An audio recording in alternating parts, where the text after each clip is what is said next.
Toastmaster Fidel. Toastmaster Fidel. Answer Toastmaster Fidel. Let us kick off the program by the recitation of the motto. For better listening. For better listening. For better listening. For better thinking. For better thinking. For better speaking. For better speaking. We learn by doing. We learn by doing.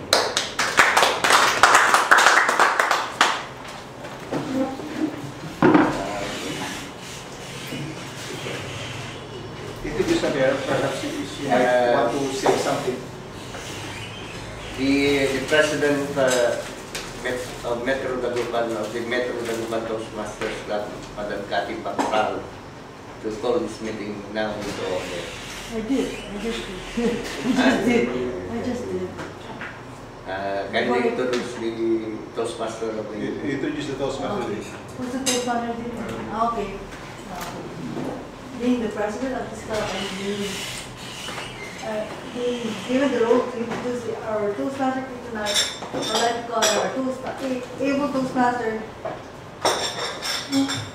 Sam Palaganas. Where are you going? Here, this is the podium. Here, podium. Okay, sorry, I'm here. Okay. So, Thank you. Hello. Thank you, Madam President, for promoting me. I'm still a CTM. I call that Toastmaster. Good evening, everyone. Good evening. Unfortunately, our assigned table topics, Toastmaster Dagupan could not come. She's in a business meeting right now. There is Toastmaster when he called. Okay. Let me start with by discussing our topic. We have a very boring, shall I say, very boring theme tonight, which is sex education. Did you say sex? Well, I don't want to say sex because I might say six. We have a very interesting topic tonight, and I could tell no one will sleep while we have a meeting. Let's proceed now. The first part of our program will be the table topic session. The second part will be prepared speeches, and I'm happy to tell you that we have 3 speakers today. So even if we are just few, it's amazing. It's amazing that we have 4 speakers. Okay? 1, 2, 3. We have 4 speakers. 4? Wow. Yeah, we have 4 speakers.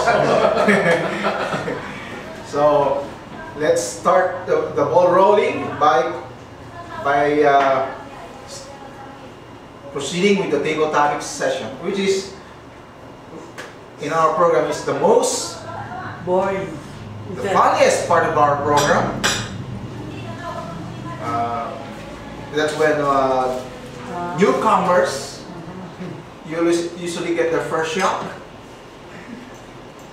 And to lead us into this session is our former president, Toastmaster, our imported Toastmaster from USA, Toastmaster Alex. All right.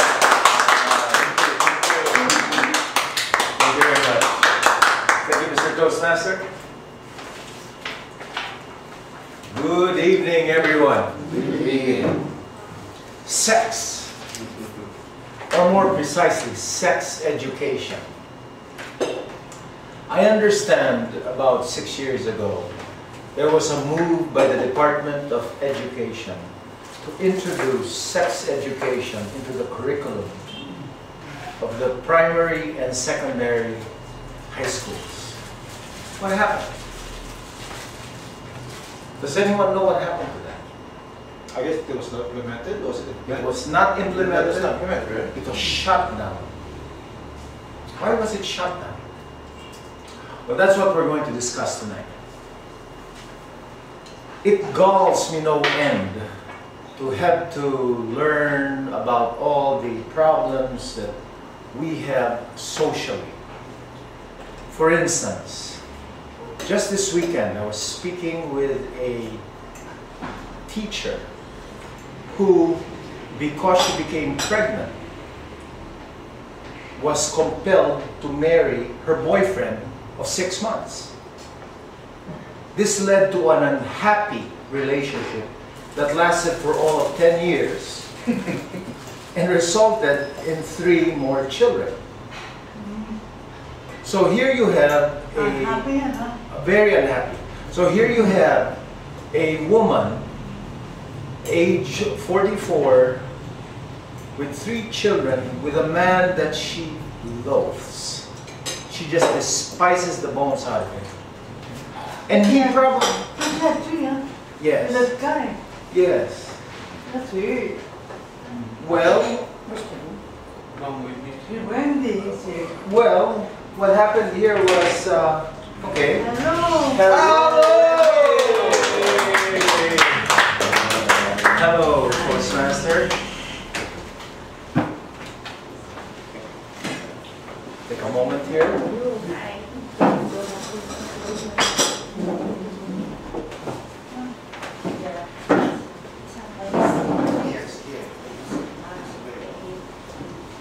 Okay.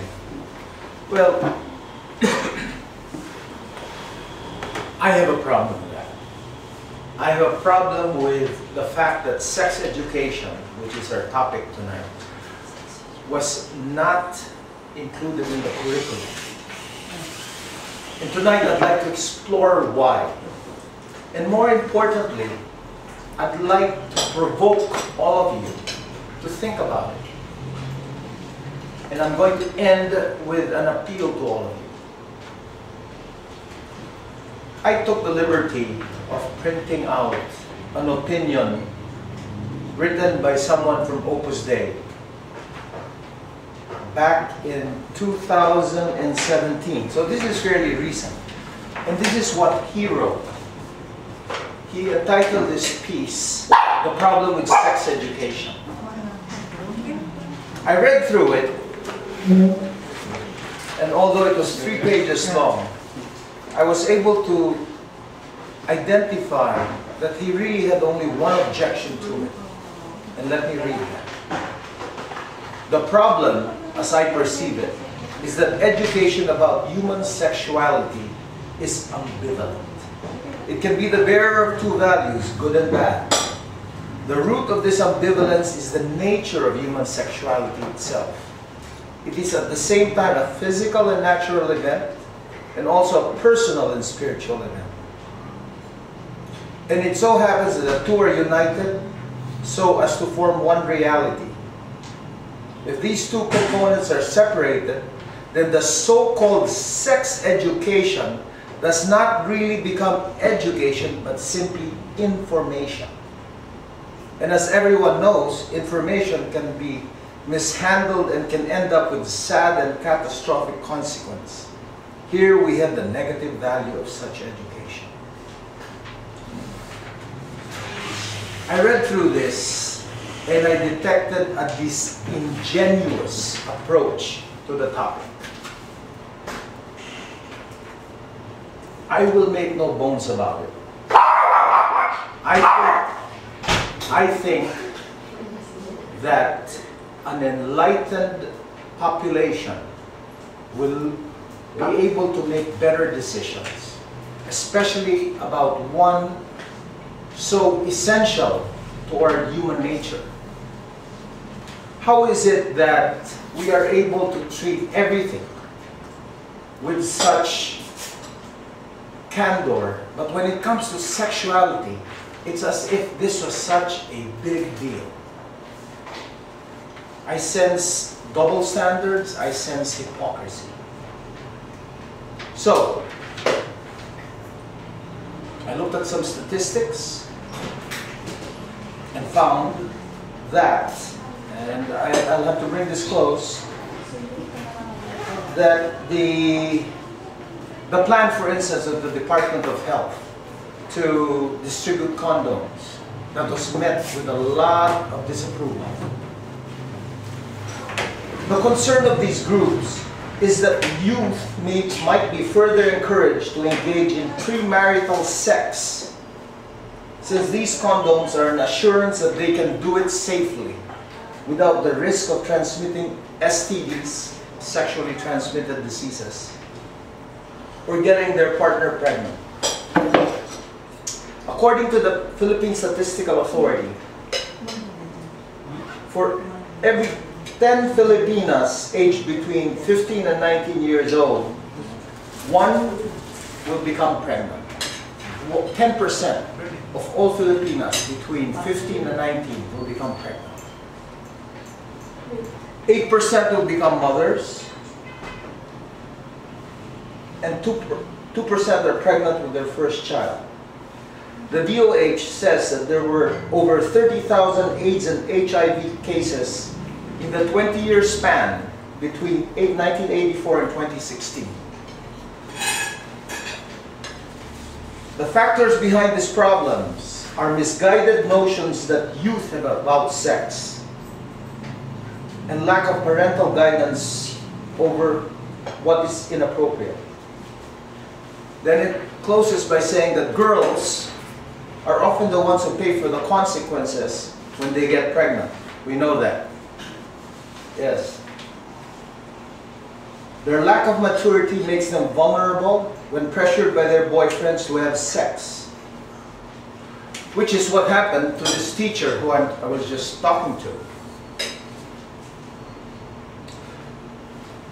It condemned her and their children to 10 years of misery. And what was the point of that? To satisfy social norms. Because she was pregnant, to save face, they had to get married. Could this have been avoided by sex education? She thinks so. Because at that time, she knew very little about sex.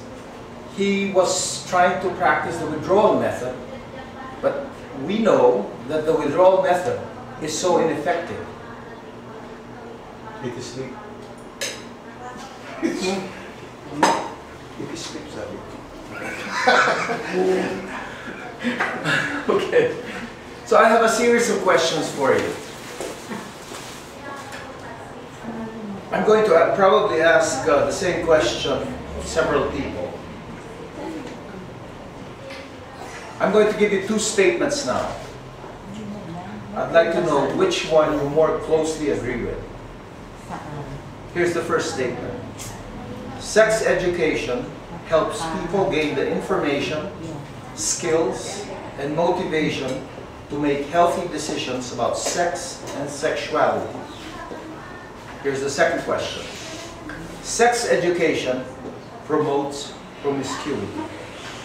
Which statement do you more closely agree with? Sir. Good evening. From the start, I believe in sex education, in further educating the youth, especially the youth, because we can't do anything with the past, with the older ones. In making better decisions, in making, having better life. Let's give an example in our case. My great-grandfather had 4 kids. So when he died, they had 4 properties. From our side, there are 8 of us in our generation, compared to 24 on the other side. So they don't have, because sex education is not only the mere action. It also concerns women health, planning, how to take care, how to raise. It's not, the thing is, with sex education, it's only focused on the sex. That's a broader thing. For me, sex education is empowering them to make better decisions. Because what is worse than no knowledge, what's worse than no knowledge is little knowledge. It's because it could misinform you.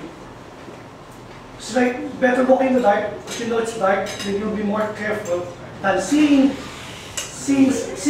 little light, and you have the guts to move forward, not knowing that there's something obstacle in between. So for me, sex education is the key for better family, better economy. Thank you. That's sex education. Let me repeat the two statements again. I'm going to ask someone else. Sex education helps people gain information, skills, and motivation to make healthy decisions about sex and sexuality. Or, sex education promotes promiscuity. Which statement do you more closely agree with, Rhys?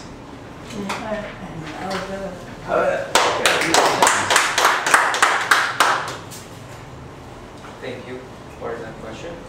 I, being the youngest member here in the club, most probably can speak for the millennial generation. Sex education was introduced in our school, probably I was already 4th grade. Now being 21, I would understand that sex education really helps give choice, give information, and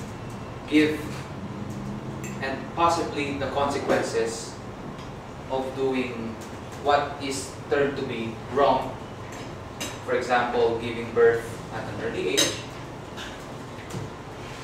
What is most troubling, however, it isn't the content of sex education itself, but how it is delivered and who delivers it.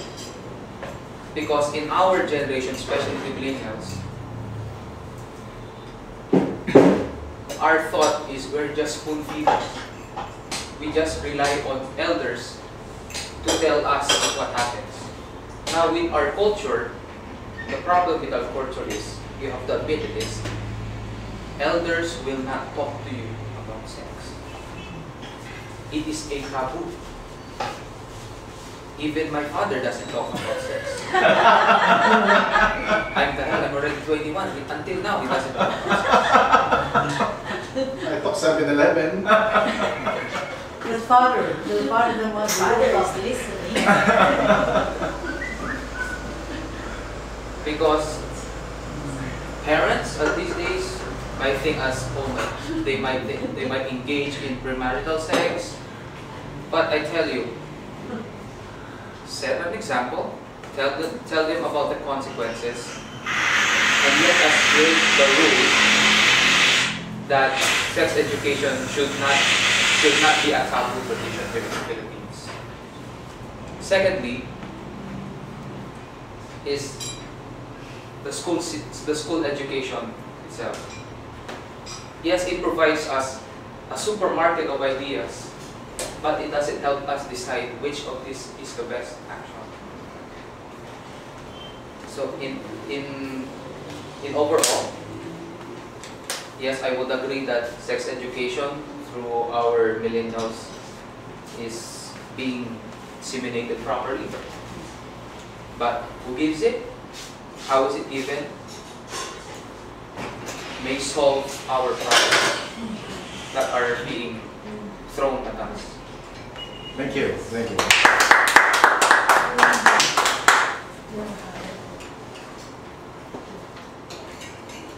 I can repeat that question one more time and give Ms. Bangsal over here the chance to do it. Sex education. Here's the first sentence. Sex education helps people gain the information, skills, and motivation to make healthy decisions about sex and sexuality. Or, sex education promotes promiscuity. Which statement do you agree with more? Good evening. I would go with the sex education because it enlightens the young people. If they're into sex, that's what's happened. They would know what's going to happen afterwards. It's pleasant, but afterwards, problems. So it's a PP. And like me, I didn't get any sex education, but then I see my friends getting pregnant, getting married, you know, and I say, that's my education. That will not happen to me. I said, because I see them getting pregnant, they're getting married with other they want to marry, no, just because they're put in the spot that they're pregnant, so they have to marry the guy. So I said, I won't be like that. So I'm sure it's a choice actually, and we should have a good example. Like in my family, they never told us anything to do with sex because we're Kapampangan. Very conservative. Very conservative. So, sex is a taboo word. And you know, my husband is my first boyfriend. And your last. And my last, of course. That's one. Same thing with my other sisters. It's all their first. Because we're all conservative. I mean, they're all, my family is a very conservative family. So they really look. Okay, thank you. You don't serve contraceptives, that's a dose. Oh, you don't sell contraceptives at St. No, we don't. Really? We don't. We don't. Why not? They're selling sexual anesthesia. We are. Why not? Because it contradicts your religious beliefs? No, because they don't want me to We don't want compete to. 7-Eleven. Huh? We don't want to compete with No. We're pro-life. Pro-life. We go for the Like, life. It's a Pro-life. church stand. Okay. See. Pro-life. We like lives, not killing them. Okay. So we don't also have. Well, it doesn't kill them. It just Yeah. prevents- So we said That's the point of view of the church. Even That the pills. I know. We don't have pills. although they would promote another methods, the same, but for them, once there's conception, because some birth control pills kill after conception. So although condoms don't, because they don't They meet know. each other. They know. Pero may butas ba? Butas ko doon. Nasa YouTube yan, ha? Okay. All right. Okay. That's all right. Let's move on to the second question. Do you think that sex education should be taught in secondary school? That's grades 7 to 10. Why or why not? Age. 7 is 14. 14. 14. I'd like to listen to Other. Wendy here. Do you think it should be taught? Why or why not? I believe so because the adolescent stage begins when the Puberty. girl starts menstruation. Right. And I think that would around 11 or some girls would even have it earlier. So I think they should be taught properly on how to approach this, how to handle this, and how to take care of their bodies. Right. So as well as the puberty stage of the boys. Yes. So I think it's very important that they should start early during the secondary education. Thank you. Thank you. Okay. Mel, did you want to say something? Okay. It's very fun. Okay. Some has to answer. Sam, would you like to answer why you have not discussed sex with your son? He's your son. That's a good question. Well, Gardening. it's true that I never discussed sex about to my son. Why is it so? It's because of the fact that you're letting He it doesn't want to be like you. I knew that his teacher or her teachers are discussing the topic to him. Now, I believe his teachers would be more open than I would. His teachers would perhaps be more expert. Really? Yes, I only have one son.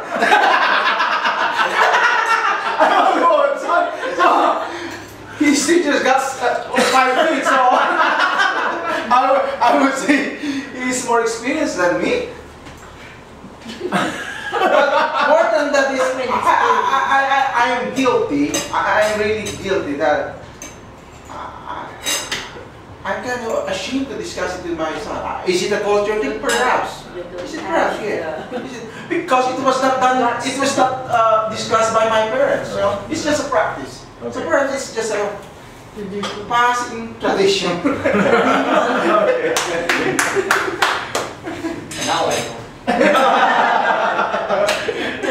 The answer is already given. Okay. Let's see, the next question would be, why do you think that that proposal to include sex education in the curriculum was rejected? Is anybody familiar with this?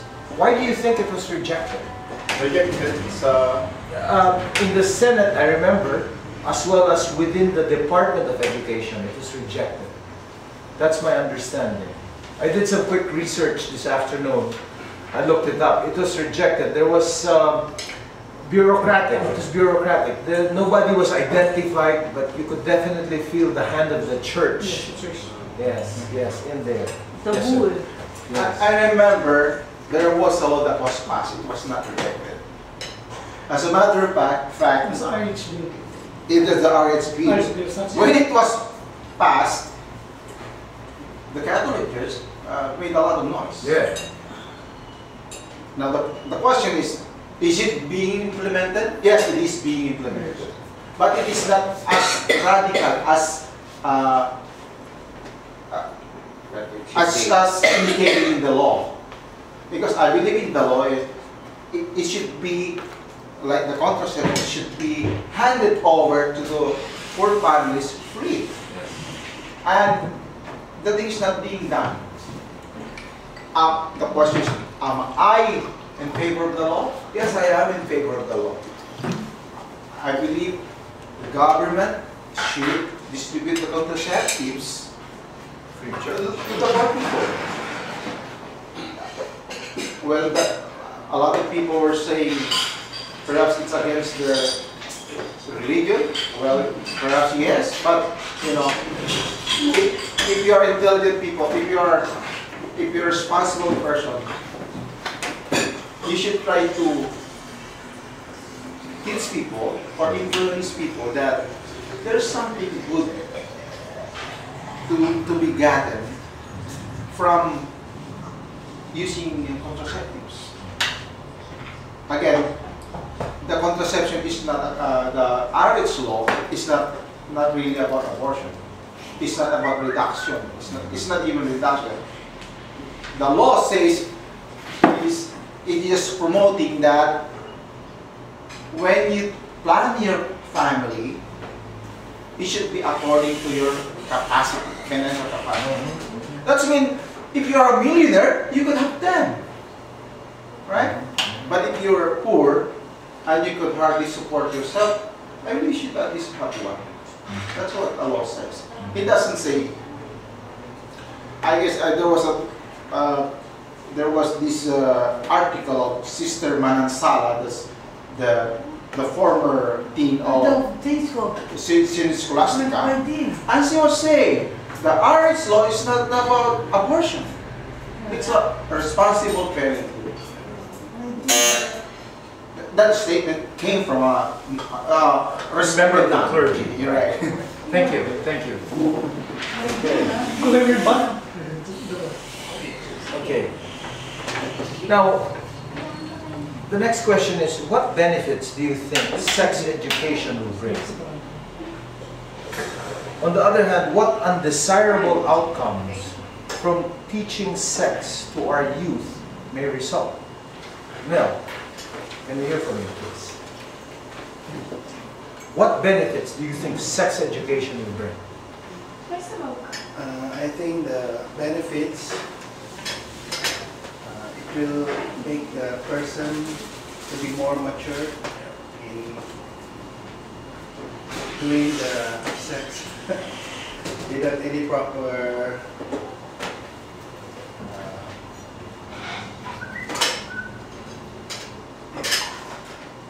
and then pasensya na po, this is my first time. It's okay. Okay. It's a safe zone. Yeah.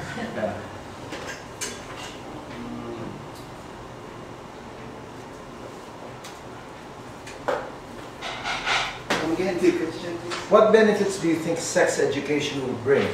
For instance, knowledge of relations and responsibilities, about their anatomy, about the responsibility of sexual activity, the cycle of reproduction. These are all useful things to know. Age of consent, reproductive health, reproductive rights, what it means to have safe sex and not contract STDs, sexually transmitted diseases. These are all important things. So when we're taught about sex, it's not just, unlike what the conservative factions will say, it's not just about making you horny and wanting to engage in sex. It's not about that. There are many aspects to sex, as I'm sure you know. And being responsible is one of them. So what benefits do you think sex education will bring to those who are taught it? for me,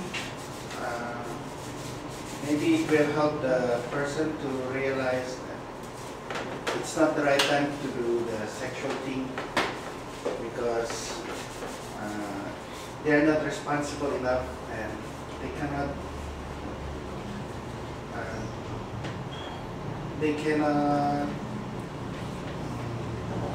raise the child just in case the girl get pregnant. It's true. So that's all. Thank you. Thank you. Okay. Children having children. Children having children.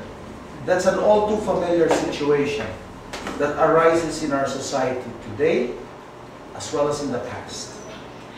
Do you think sex education will help reduce that? The phenomena of children having children. Mr. Fidel.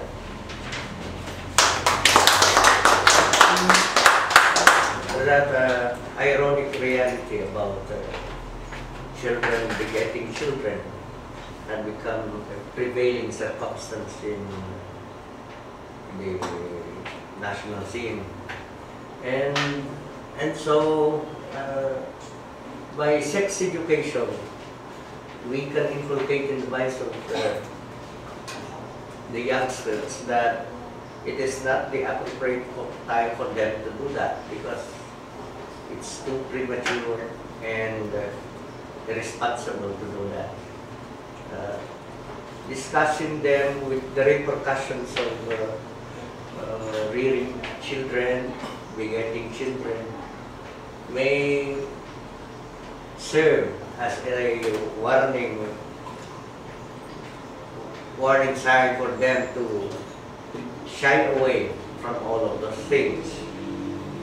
Through, fair enough, we can let them know that all the things physiological, because sex education is teaching them the physiology of things, and so it is not unwarranted. We must learn to accept the things for what they are, but not in a radical sense, but in a gradual and responsible way of achieving it. Thank you. Right.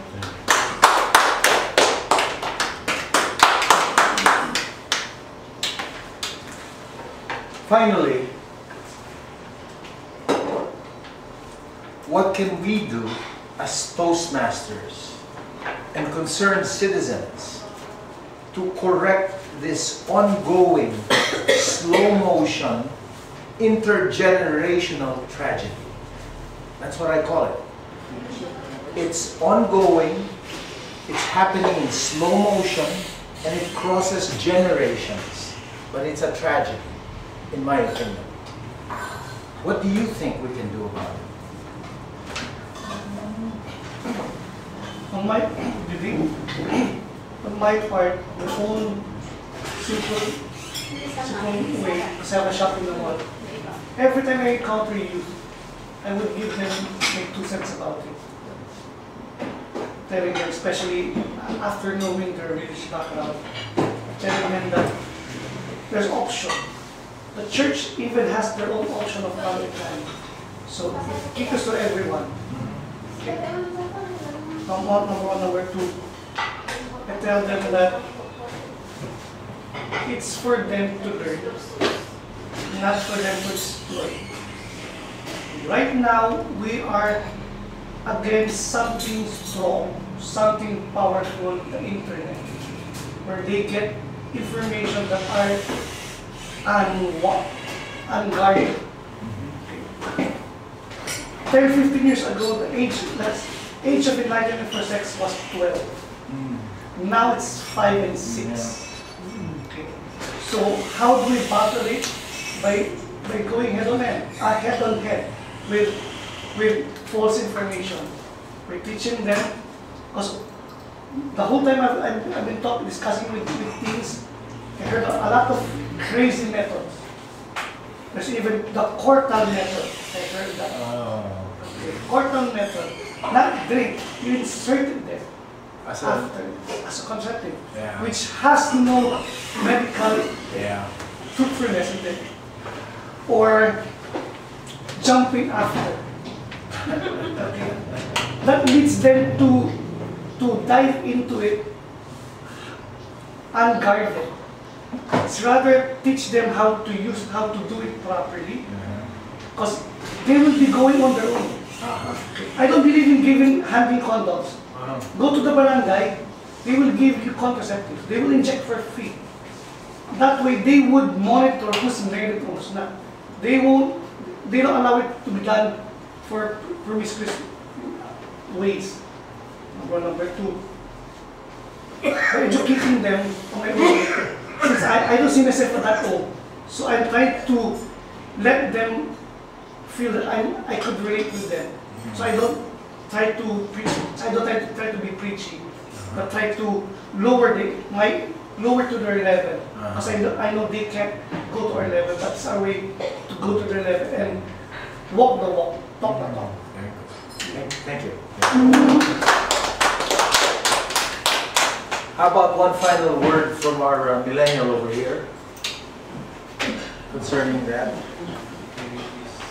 The question is, what could you do as a Toastmaster and as a concerned citizen to correct this ongoing slow motion intergenerational tragedy? As a Toastmaster, I can first set as an example, not to impregnate someone at an early age. Because what is happening of intergenerational pregnancies is that younger people see their young mothers as the lowest threshold they can impregnate themselves.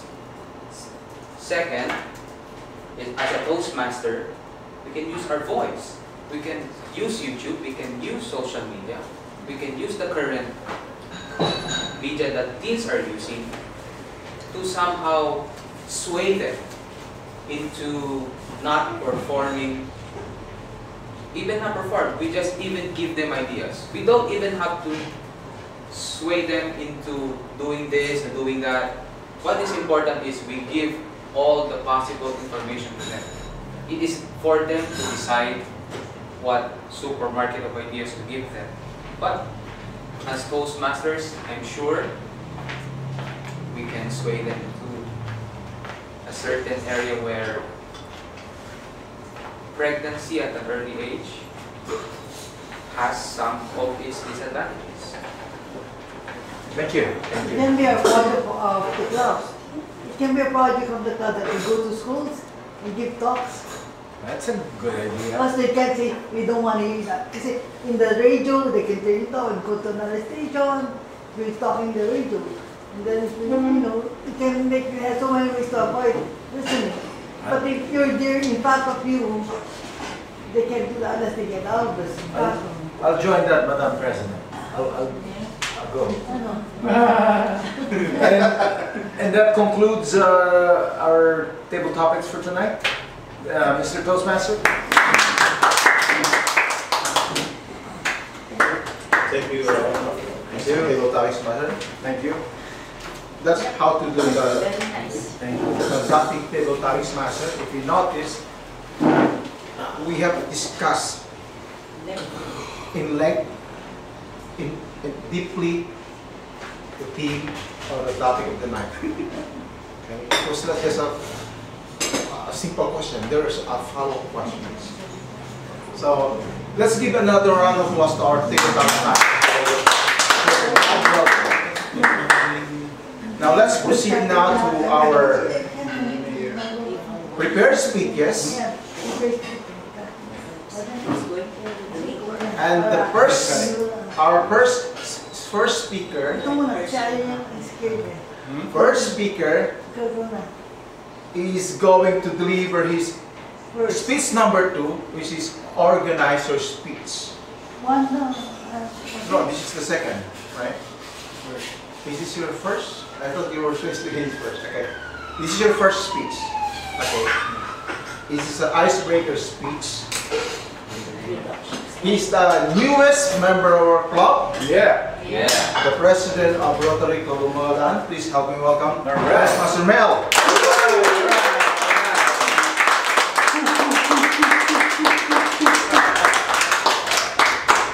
Please bear with me.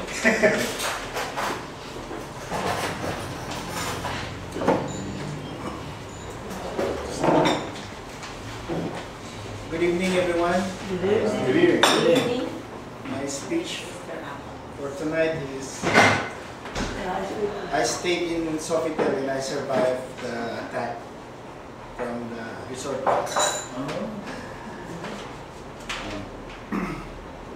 Ito yung sinabi ni TM Ann eh. Just any topic. So just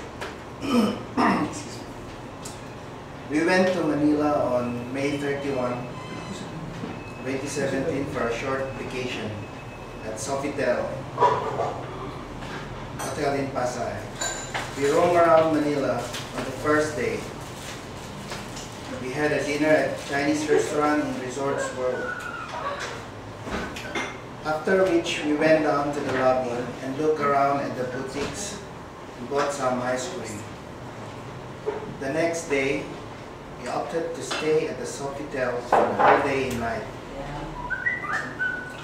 We played chess at a huge life-size chessboard. We had drinks and unlimited cocktails at Koppitea. Then we went on a swimming.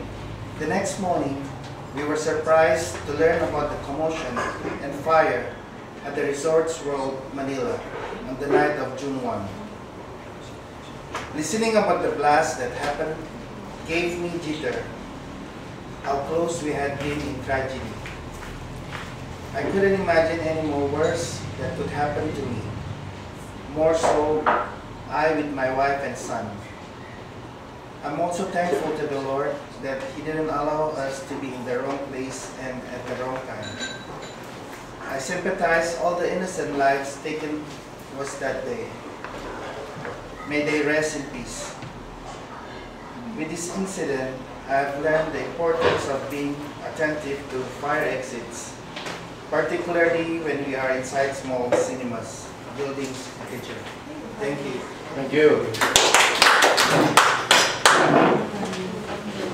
Thank you, Toastmaster Mel, for that very nice, very first speech. Your first baptism of fire.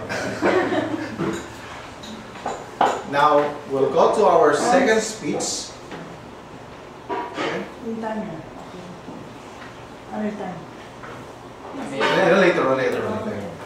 Si Evaluator niya. May Toastmaster. It was evaluated by Toastmaster Cathy, right? Okay. Okay, Cathy. Our second speech speaker is another icebreaker speech. One of our newest member. Yes. Please help me welcome Toastmaster Ros. He will be evaluated by Toastmaster Wendy. Okay. Okay. Icebreaker. Icebreaker, yeah. Ah, maybe that's the third time. Yeah. This is not the first time I'm going to be delivering my icebreaker. I am already a CTM, but it gives me great pleasure to reintroduce myself. I first heard of Toastmasters when I was in trouble. I had migrated to the States in 1985 and had a business, a small printing company. And I sold business to business, or B2B, as opposed to B2C, which is business to consumer. And when you do a B2B business, the primary way that you market is by joining a chamber of commerce and then marketing your goods to your fellow members in that chamber. That's B2B marketing. We were assigned to a group. There were 7 of us in our group. And we comprised a diverse set of businesses. There was a laundry shop, a metal fabricator, I was the printing company, and so on. And can you believe it? We met twice a week and sat in a small table, had lunch, and told each other the same story, the same pitch, twice a week. You can imagine how boring that gets.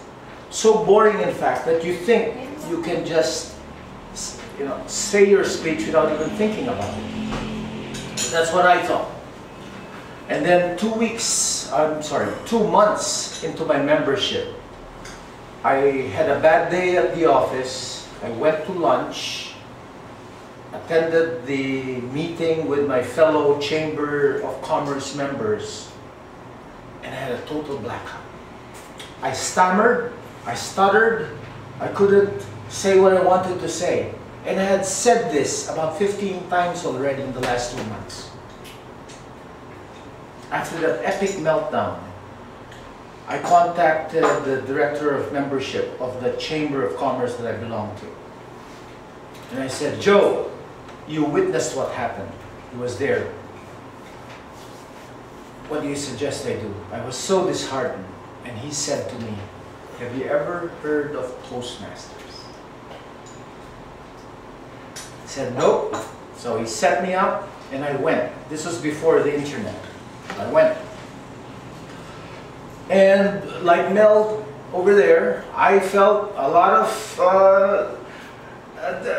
fear, standing up, looking at all these eyeballs, looking at me, and forgetting what I had to say. There was a blockage here. It couldn't get past my throat. That was the first time. The second time was when I was going through the most difficult period in my life. You see, I was married to an American, a Caucasian American. And, well, they have different values. And when my marriage was disintegrating, my confidence was at an all-time low. I was just so depressed. And what Toastmasters did for me, I attended it once a week, faithfully, was it built up my confidence. And for that I am grateful. And that's why, now that I've relocated to Dagupan, as I've told you guys before, there's nothing else that I would like to do but give back. I want to be a part of this club. I want to help other members. I want to see this club grow. Mr. Toastmaster.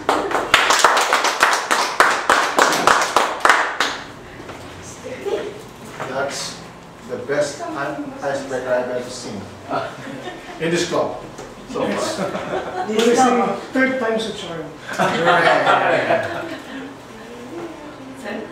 Let's go to the third. Perfection.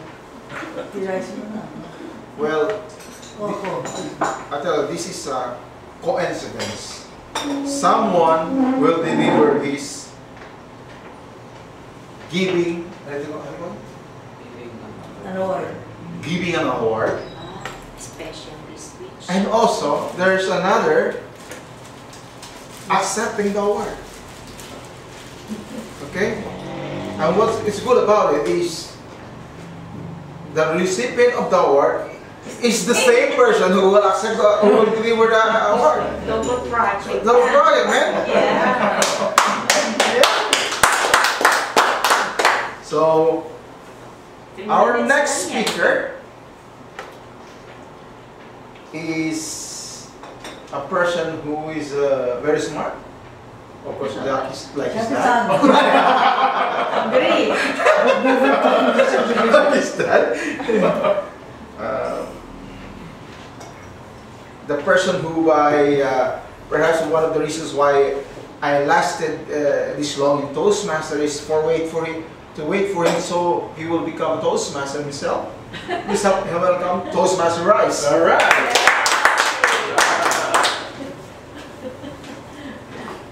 Good planning.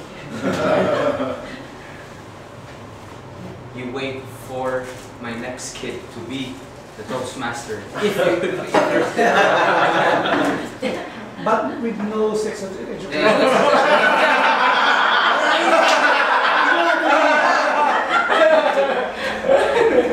For the Toastmasters, guests, ladies and gentlemen, pleasant evening. Pleasant evening. My name is Rhys Palaganas, and it is my high honor to present to you the award, the most cherished award that this club has ever given. The Toastmasters of Dagupan Leadership Award. This award was inaugurated a few years back. This is in dedication to those club officers who have served more than they can give into this club. To be a recipient of this award, you must have demonstrated a significant period of time, dedication, blood, sweat, tears into this club, combined with a strong sense of family and belongingness to this club. Our recipient for tonight, it has been said that this year is a winner, for she has put her heart, her mind, her investment, and sometimes cold hard cash into this club. She, frankly, is the president, the current president of this club. And would you believe it? She was also the past president of this club in the previous term. No other officer can have 2 consecutive terms as president. What a feat you have achieved. So, with this shining A, I present to you the awardee. Of course, who else? Rather, please help me welcome, please rise. And in fact, today is her last day as the president of this club. Please help me welcome Toastmaster Cathy.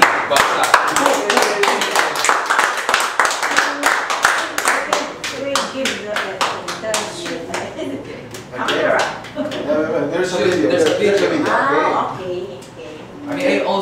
We also have a sponsor for tonight.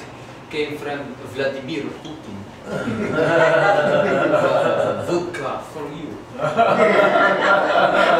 go to Russia.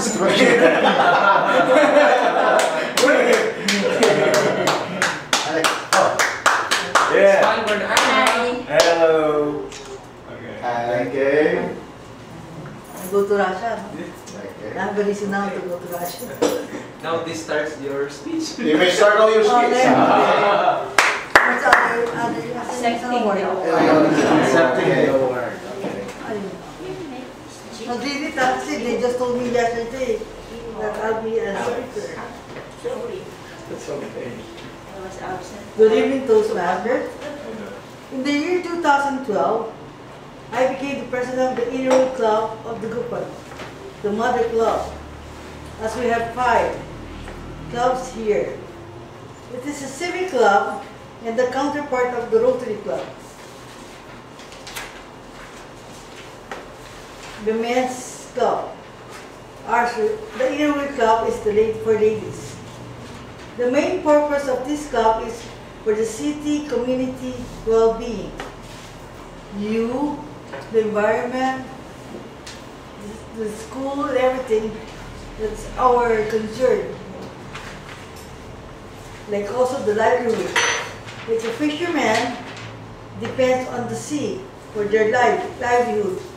Farmers for their lands planting rice in rice fields.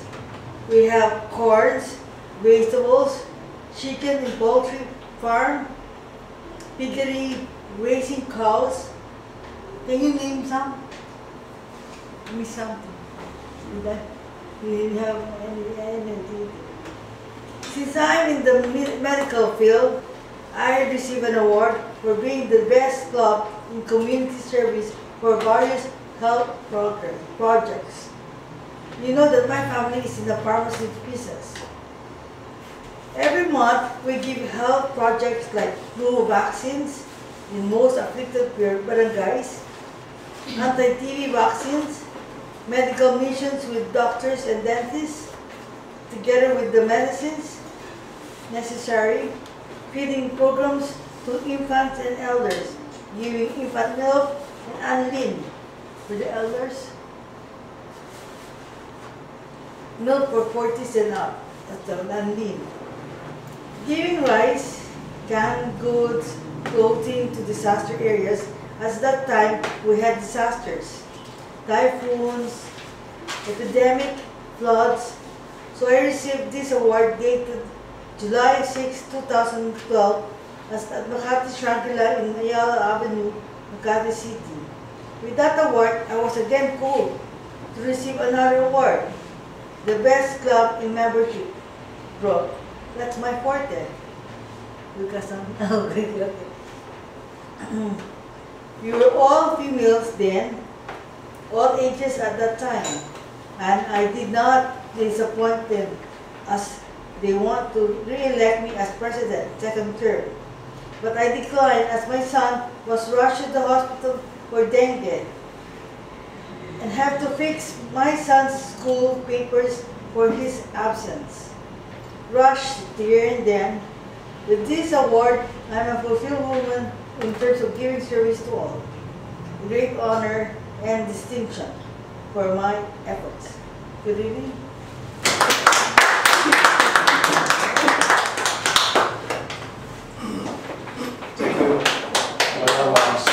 Toastmaster Cathy. Yeah. That is her last acceptance speech for her term. That ends tonight. Now let's go now to our evaluation part, and to conduct the evaluation of table topic is a person who has been with us for quite some time now, served as an officer, and one of those Toastmasters who has been in the meeting, always in attendance. Please help me welcome Toastmaster Choir Galvan.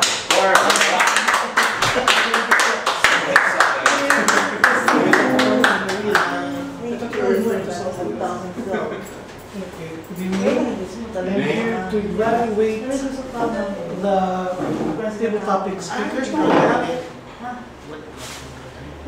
Let's start with Rhys. Every time Rhys would speak, I always want to see and learn from him because he's a natural born speaker. He has good presence, good hand gestures. He always makes it a point to look at everyone to make them feel they are part of his discussion. He's speaking to them. He had good control of his gestures. In one point, he uses his finger to enumerate, so it gives more emphasis on the pointing, on the enumeration, and has good eye contact.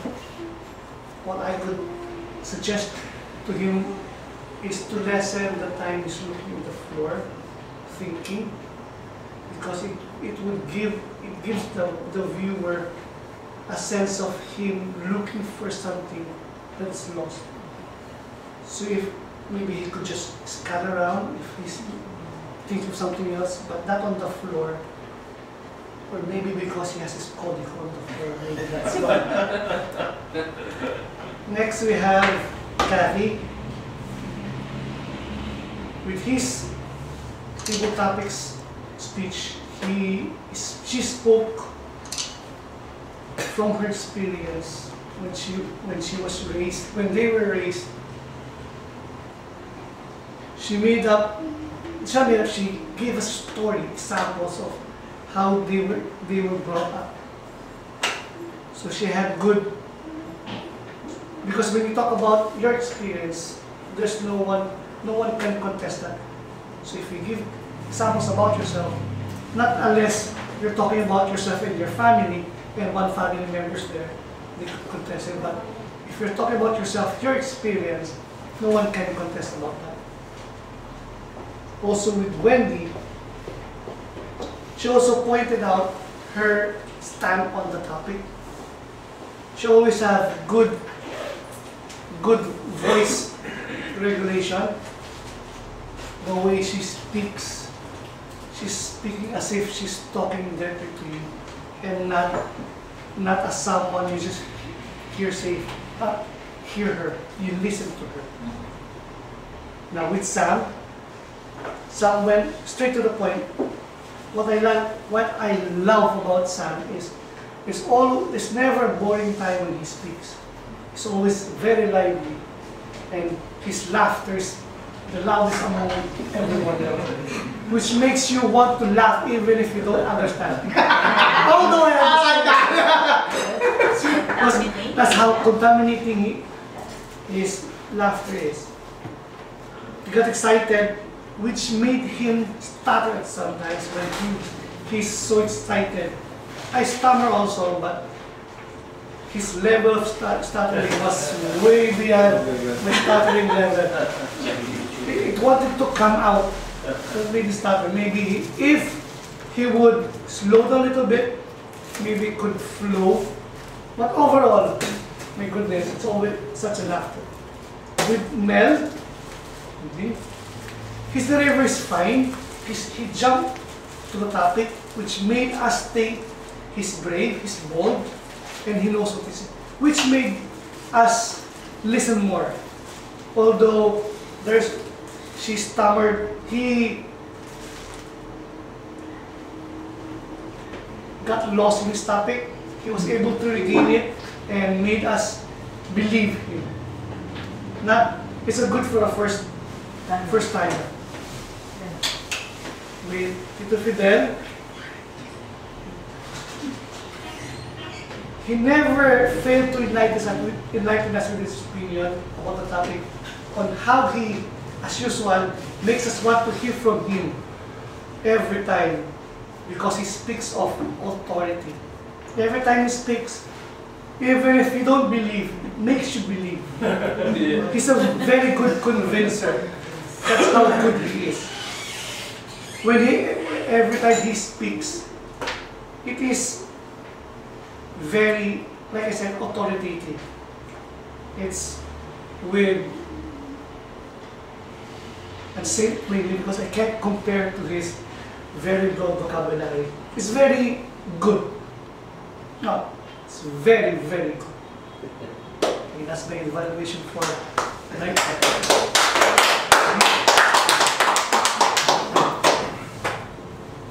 Thank you, Toastmaster.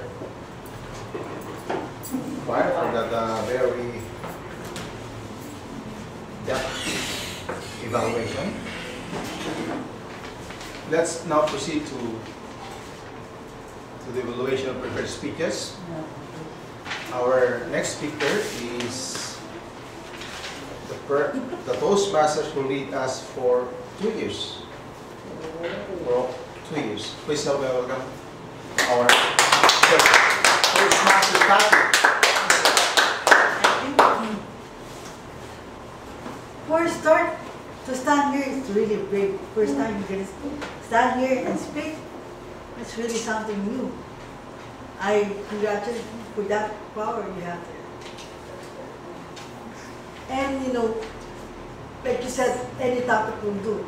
But the problem is, no, not a problem, but the guts to have to stand here in front of us and talk about something dear to your heart. It's something new also. And I like that. And your project is an icebreaker, which means that's the first time you will speak here in front of us, breaking the ice. Even though you did not introduce yourself to us as the usual thing, because it's the easiest topic to talk about yourself, you did that in a way to broke the ice.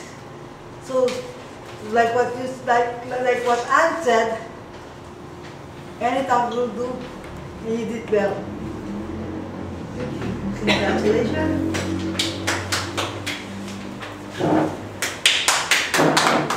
Toastmaster Cathy. Our next speaker is one of the longest serving Toastmaster and president also.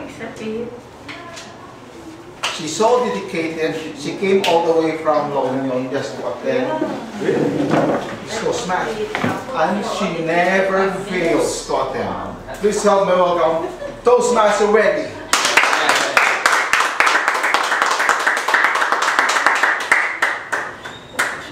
Thank you, you are right.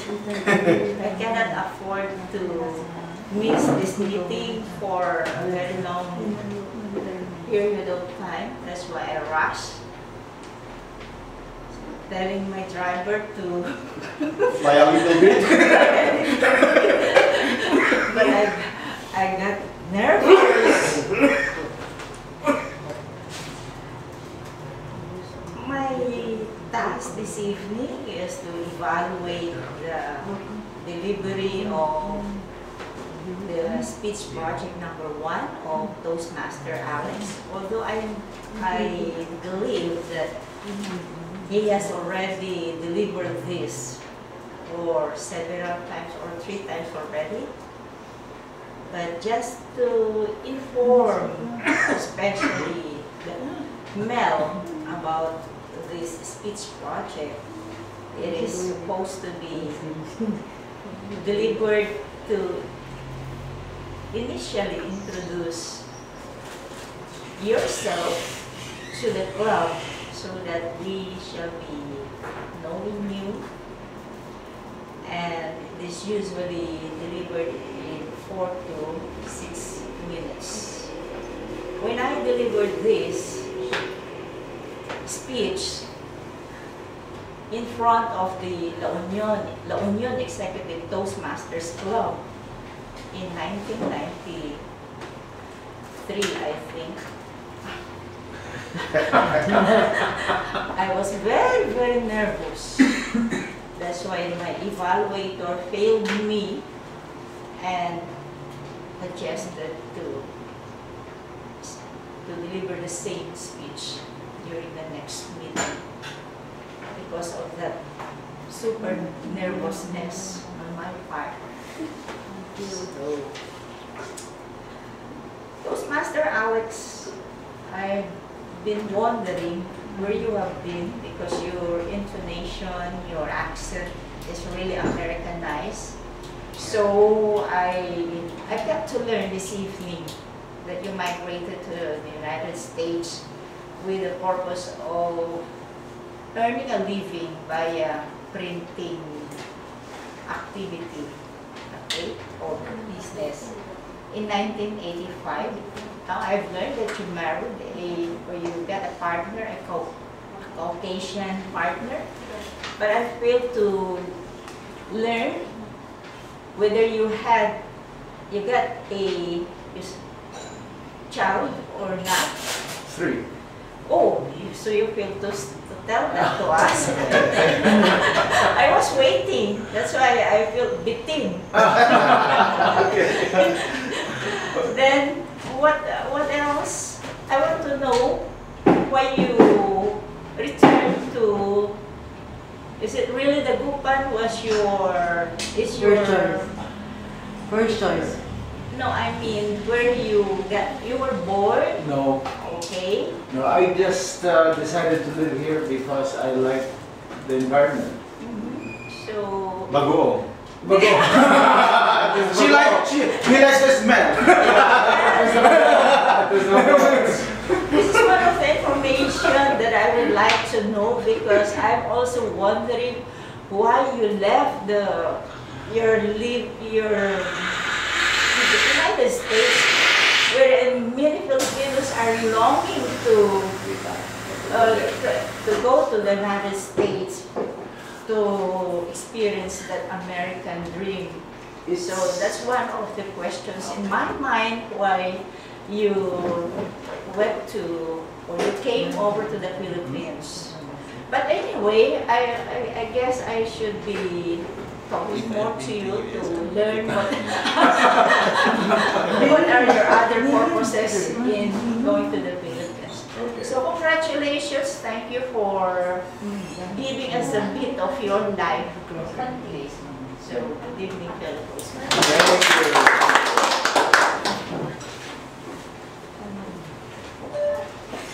Thank you, Toastmaster Wendy.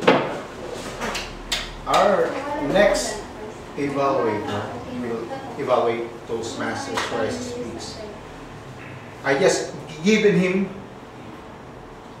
the evaluation material this afternoon, and I'm very thankful and grateful that within a very short few minutes he came back to me and said, okay, I will evaluate Rhys. So he saved me a lot of time looking for an alternative. Please help me welcome Toastmaster Fidel.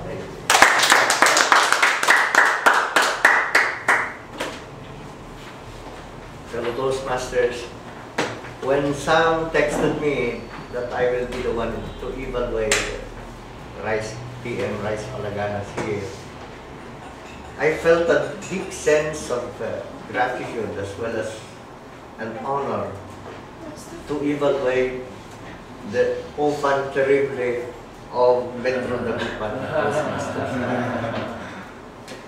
For as you all may know, when Rhys speaks,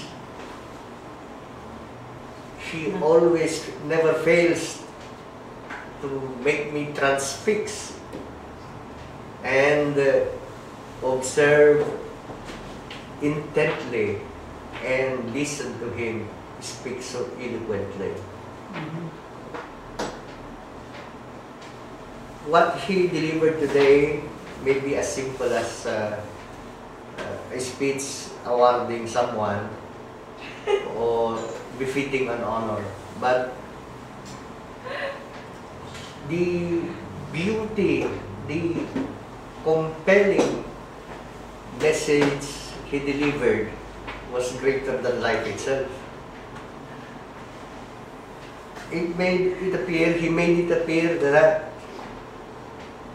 through his own words, though imbued with brevity, he describes the qualities as well as the accomplishments of the woman she was about to award the honor with. And the brevity is always observed as, because you see, awarding speeches to an awardee should always be concise, should always be meaningful, and he got it encapsulated so simply that he delivered it effectively. And for him, there is no limit. There are no limits in which he cannot do it. For Rhys is a genuine article. He will always excel. Come what may, come any place, come any situation. And so, I doff my hat to you once again. Rhys Palaganas, it is an honor. Thank you.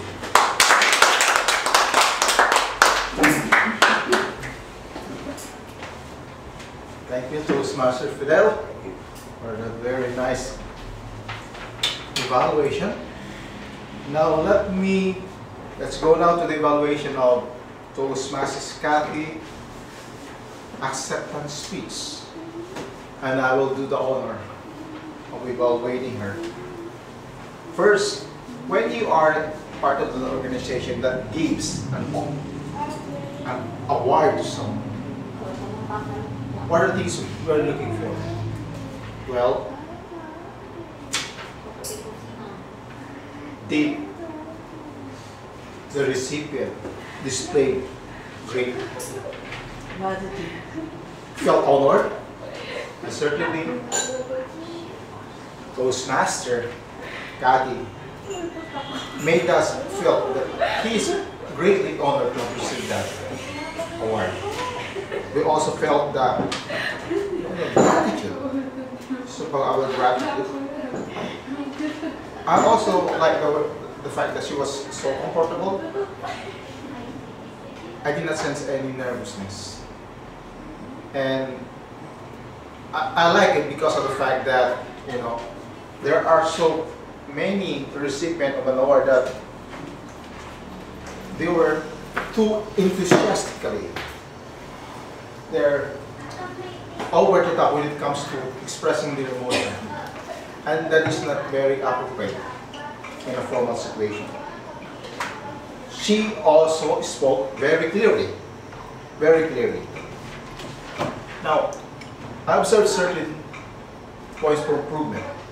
One of which is, I noticed that when you came, you immediately talk about what was your contribution.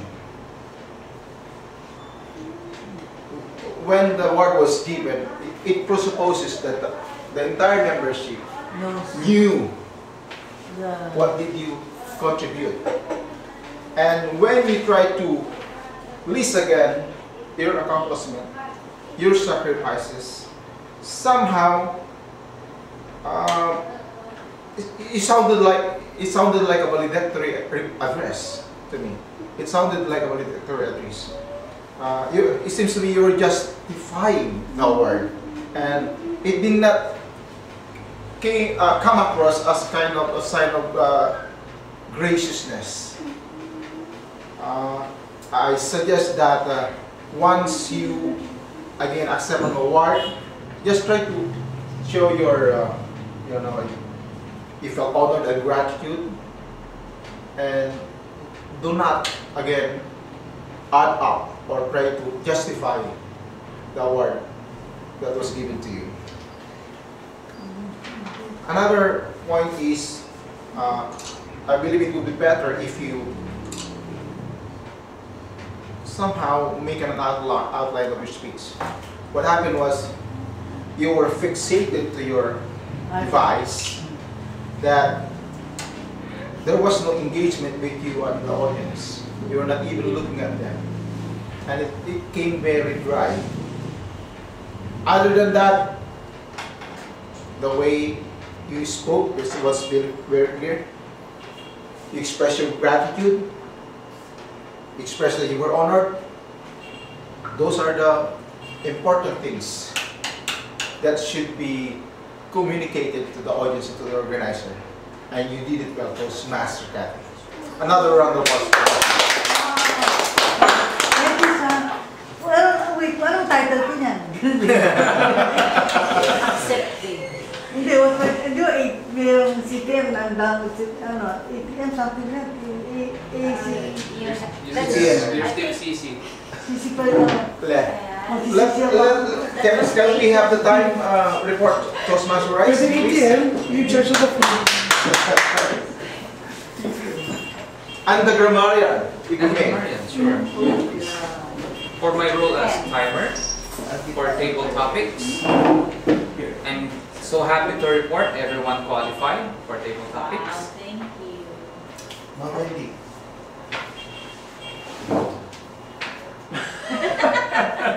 Does that include the timer too? Okay. Then, don't worry, later, mag-picture taking na lang tayo. Okay, thank you. Thank you.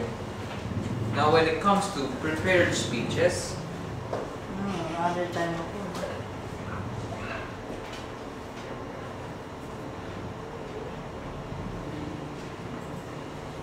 only one qualified.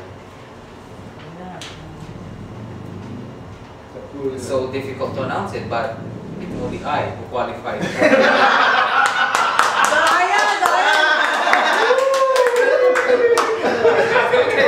Let me justify that. Let me justify that. Okay. We saw the time on it. Toastmaster Mel spoke only for 2 minutes and 30 seconds. Supposed to be. Those beauty to 7. And Toastmaster Cathy only spoke for 4 minutes and 17 seconds. Overtime. overtime. Under time. 4 minutes. Because it's unacceptable. 5 to 7 minutes. Under time pala siya. Really? I thought it's only 5 minutes. Just 5 minutes.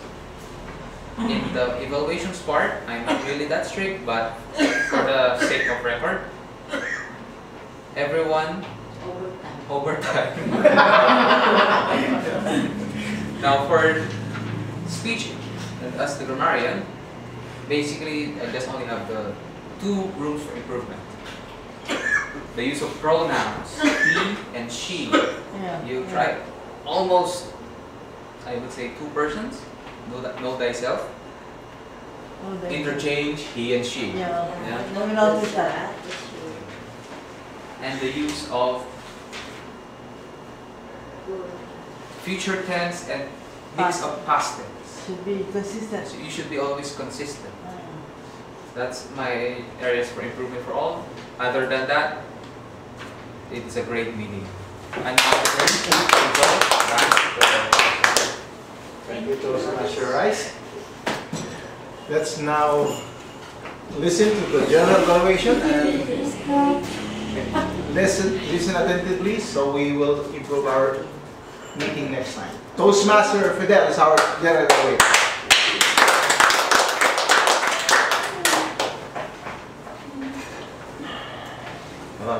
That was a terrific evening, especially so that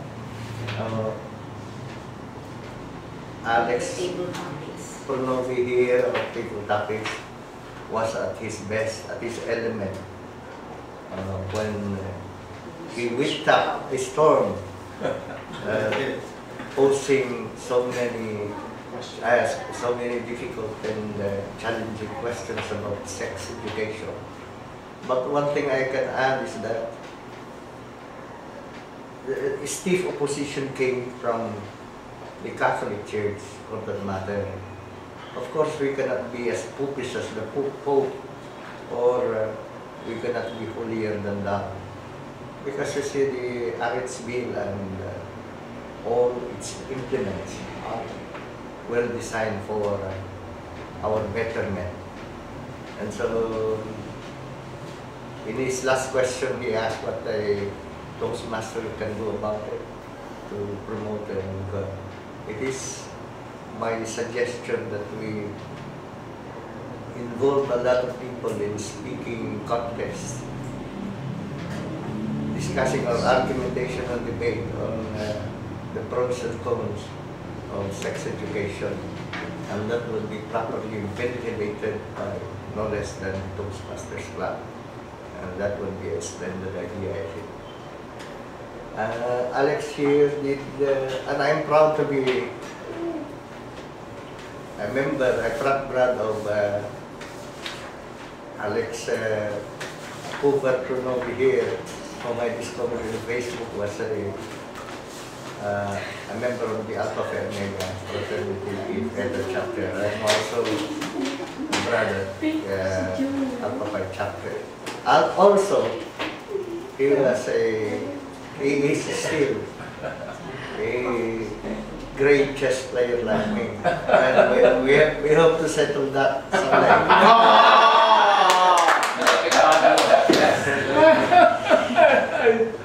Okay. All of you did fine, and the answers to the table topics question were terrific. And of course, choir, and Sam and Rhys there, and Madam did a splendid job answering all those questions. The prepared speeches were delivered quite eloquently with even the Dagupan were outdid itself. Mel did well, as well as Cathy and Alex, of course.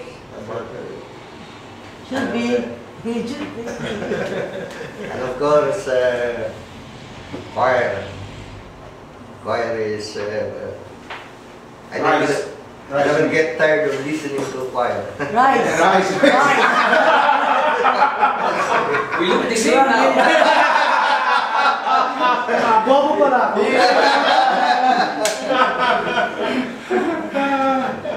See what diabetic retinopathy can do.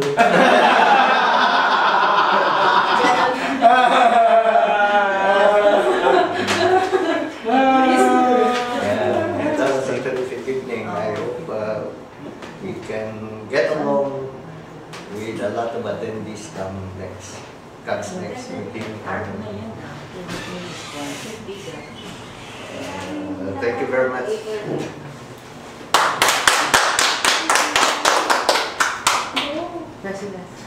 Thank you. Thank you, Toastmaster Fidel, for that very exhaustive evaluation, and funny also.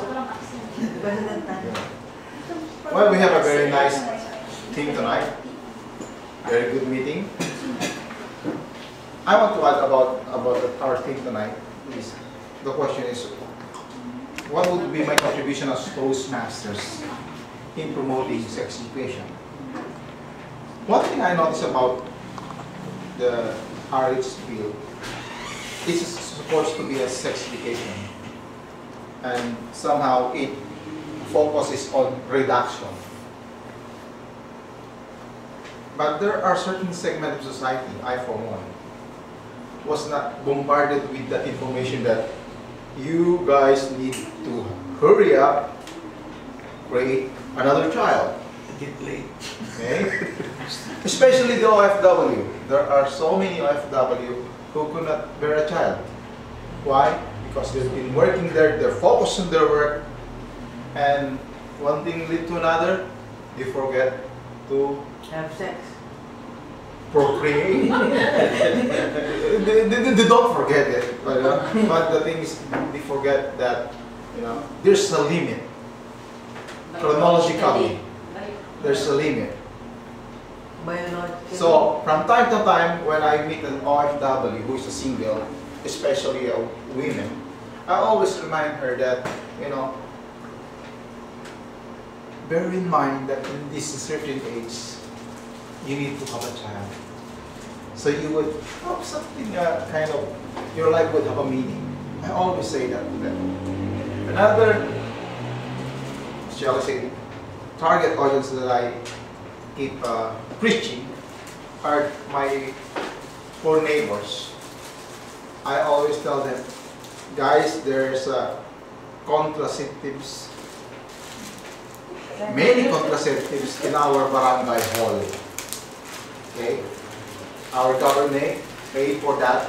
You need to use that for your own good, but most of all is that those contraceptives should be used before they expire.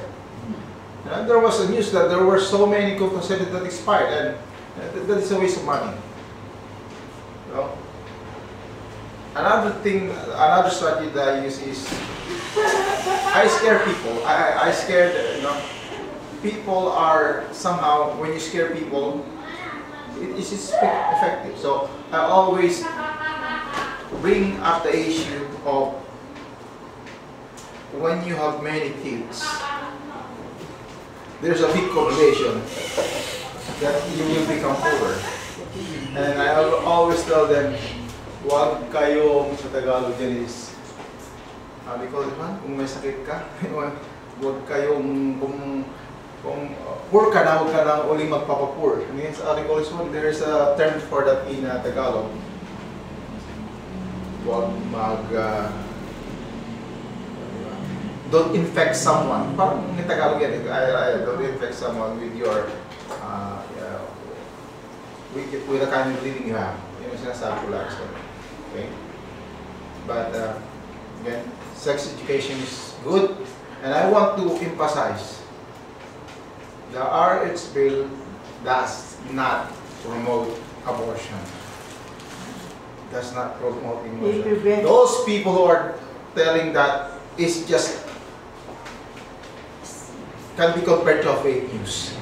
Can be compared to it prevents the birth. No, they're just telling you to be responsible. That's what the RH law is about. How you go about it is up to you. No, it is not being imposed, right? It's a second gun. How you use it? Yeah, it's up to you. How you use it, it's up to you.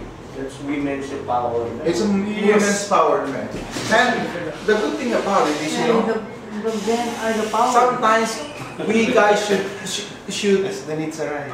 also support our women. You know, our women are the ones suffering when it comes to, I know, being a Filipino. You know, I know how the culture of Filipino. If you're a Filipino man, you don't really work at home. Unlike the Americans, there's an equality. But when a Filipino man, your wife will serve you. And that's a terrible, terrible arrangement for women. Madam President, it's your time. At last.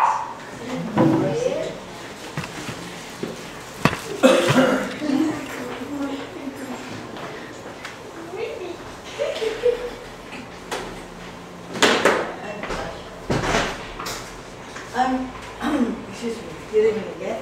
I'm just interested about the thing about sex education. Why don't we do it to our schools? Educate the people, the kids. Sure. Why don't we go to schools and give talks to them? Sure. Toastmaster way. That's a good idea, Madam Toastmaster, but you see, there are more qualified people than we are. I guess it would be better if we just support the law course. You know, we could also support. That is, we support. We could train them to speak. To speak. There you go. So they could deliver more.